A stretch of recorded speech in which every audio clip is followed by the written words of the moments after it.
Hey, so I'm doing a bit of work on my table here, and you guys have been asking how I connect these devices together. So I thought I'd do a video going through the process of me wiring this thing using MIDI and sync, and then give a little bit more of a description on how I use it. So if I'm working with, say, the MPC, doing all the bits together, or I'm just syncing one with another device, and the reasons why, so you can take it home and use it on your setup. So let's get into it.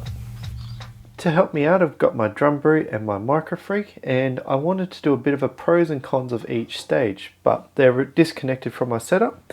But I haven't plugged anything in yet because I wanted to start off with using non-sync. Now, these all can be played live and they all have sequences built in. So what we can do is use that by manually syncing up by how we play. So I've got a sequence going here.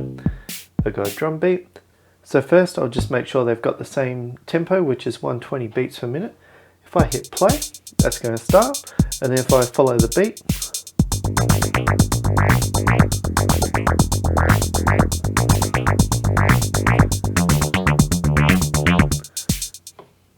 so yeah, we can literally play alongside the beat. Now, the pros of this, we've got access to both the sequences, so we've got access to mucking around and augmenting them. However, some of the downside is it will show if you're playing, like if you miss a beat, they'll show. If you're not in timing or the tempos are out, they'll go out of phase. So just a few things to think about there. Now, the first point of syncing, I'm going to talk about using sync cables. Now, this is just a pulse that one machine will tell to the other. So it's just a on and off switch. So I'm just going to get that one set up. So that's set up now. And what this does, it will send a signal from my Drum Brew into the Microfreak. So when I hit play, they'll both play in sync. Now this is really handy, as now I don't have to control trying to figure out. I can sit here augmenting the elements here. I can also go up here and do augment up here. And it's really useful. Now there is different types of sync we've got. Like we've got 24p, which talks really nicely to the Microfreak. However, if we were to do like Volcas and that, we would be using the other sync settings to control that. So that's one element that's a bit awry. Now, one problem that can occur is this is just a direct signal. When I hit play, it sends a clock signal. When I stop, it stops. Now, we've got sequence set up here, but say we want to control a few more things using this connection, it doesn't really allow us to do that because it's only one signal. Now we have the clock set up. There is a few other connections we can use with these cables besides syncing clocks. However, we won't touch base here because this is just about connecting machines, and I really wanted to get on to using MIDI. Now for the MIDI, I've changed it across to my MPC 1000 because we can do some really cool stuff in MIDI. So first of all, I wanted to talk about using MIDI clock because there's some nice features that it does. Now, I've got connected straight into my MPC 1000, and then what will happen is any point along the bar that I'm working in, so I've got that set halfway. Now if I bring it so you can see the Minilogue lights, instead of the sequence starting here, it will actually start mid-center when I hit play. If I stop it again, it finished here, and start again now.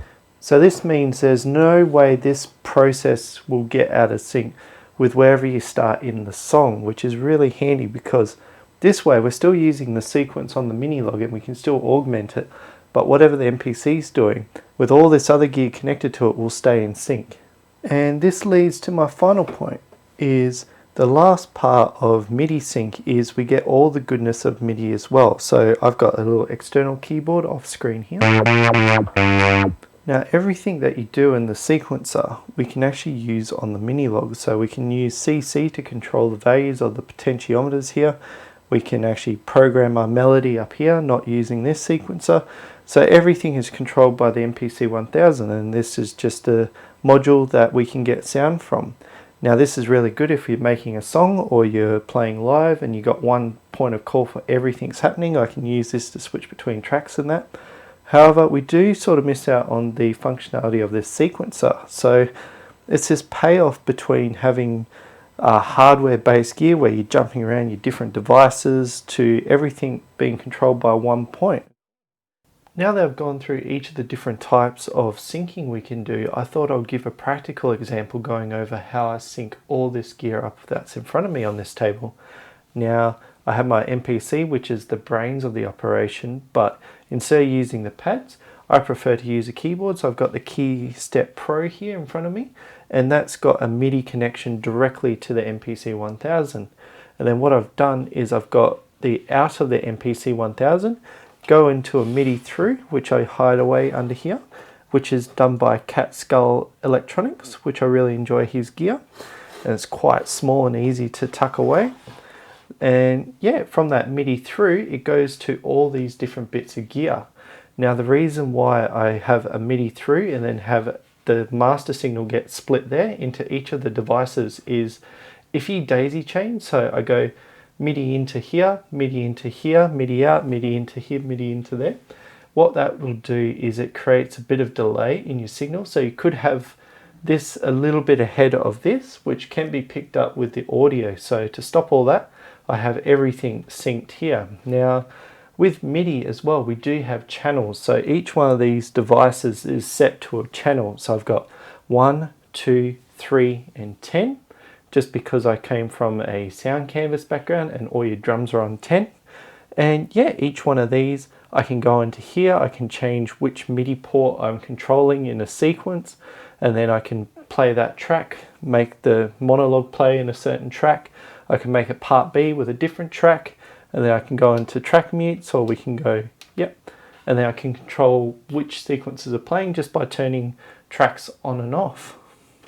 So all this is my main setup, and it's really good. I do enjoy having it set up, but I really do like augmenting, changing how things are connected. So it's quite easy for me to change the routing from the MPC or straight from the monologue into the drum brew and then have a different setup. And yeah, it's designed to be expanded upon. So if I was like, oh, I feel like some extra keys or having another bass sound in my mix, I can use the sync from here, so the clock signal as well as the MIDI. I can take the clock, plug it into here, get full clock on all my Volcas here, and then have them recorded as well and sent to my computer. So it's designed to be expanded and played upon.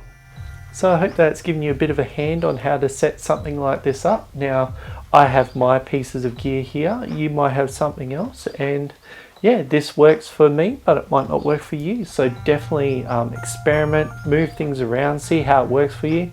Like I think it's taken me a couple of years to get to this point where this all works together the way I want exactly. I can jump in there, get straight into making a track and really enjoy my afternoon mucking around with these things. So definitely muck around and see how you can experiment with syncing your gear.